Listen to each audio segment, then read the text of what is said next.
President Trump broke again today with President Obama and former presidents going back several decades. He announced that California and other states will no longer be allowed to set their own fuel mileage and emission standards. The states were given latitude to do so back in the 1970s after the Clean Air Bill was passed. But President Trump has been trying to revoke much tougher mileage standards approved during the Obama years. California and several of the automaker companies had worked out an agreement to stick to tougher standards voluntarily. I spoke to California's Governor, Gavin Newsom, who's a Democrat, earlier this afternoon. Governor Newsom, thank you very much for joining us. First of all, what is your reaction to the Trump administration's announcement? Two reactions. One, it's predictable. This has been rumored now for almost 3 years, and obviously disappointed because the consequences, if he prevails, would be catastrophic, not only for the health of our planet, the health of the American economy will be impacted if he's successful. The president says, however, that there's going to be very little difference in emissions between the U.S. standard, the new U.S. standard, and the California standard. What about that?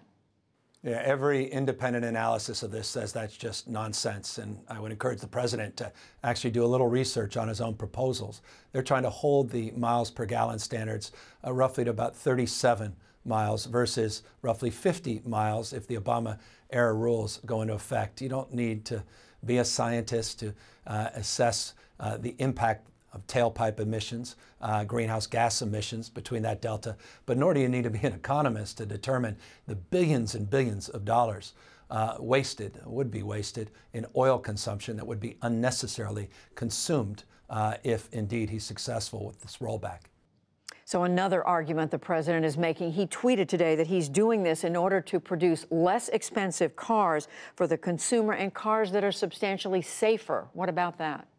No, that's just nonsense, and it's the height of irony, isn't it? We're in the middle of an oil crisis in the Middle East, oil-dependent nation that we remain, and our fealty to the Saudi Arabia regime, and here we are trying to exercise some autonomy and some independence by reducing oil consumption and allowing consumers to keep more in their pocket.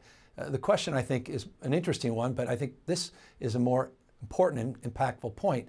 You had 4 major automobile manufacturers that rejected that argument, that voluntarily, on the basis of their own determination of what's in the best interest of their company and presumably their bottom line, they wanted to move forward with California standards. They voluntarily agreed that no matter what the Trump administration prevails, if they indeed prevail, that they would continue to support the Obama-era rules with a few tweaks that California was willing to advance.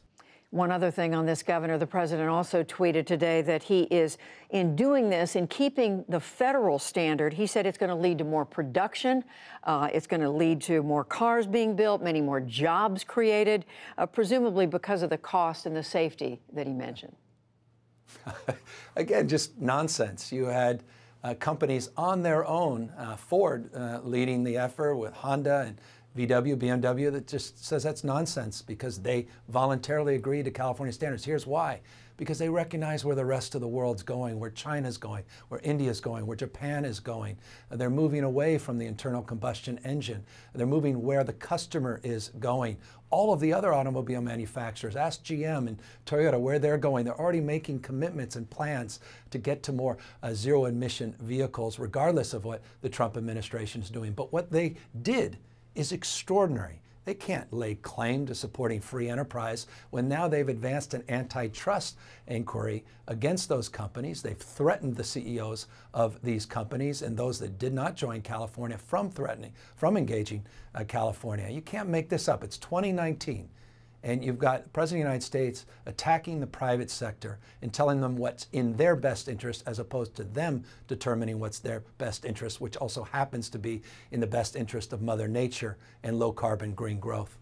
And, Governor, a different subject I want to ask you about. The California legislature passed legislation last week to help people who work as independent contractors, Uber and Lyft drivers, for example, to help them be entitled to a minimum wage, to overtime pay, and other benefits. But Right away, a number of large employers, including Uber, small employers, religious leaders, winemakers, and other small business owners say this is going to hurt them significantly. It's going to hurt their profitability.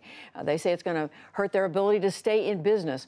Are you prepared to negotiate some changes in this law to accommodate their concerns?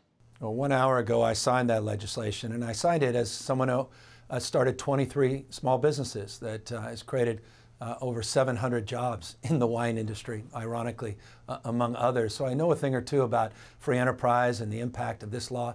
It's a codification of a Supreme Court decision, Dynamex.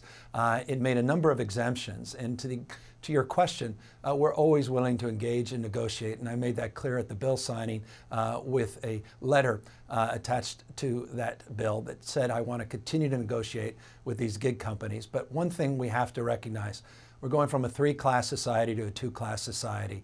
And the commensurate benefits that so many of us take for granted, as you suggest, workers' comp, unemployment insurance, health care, they're being lost. And as a consequence, people are more fearful and frightful about their fate and future.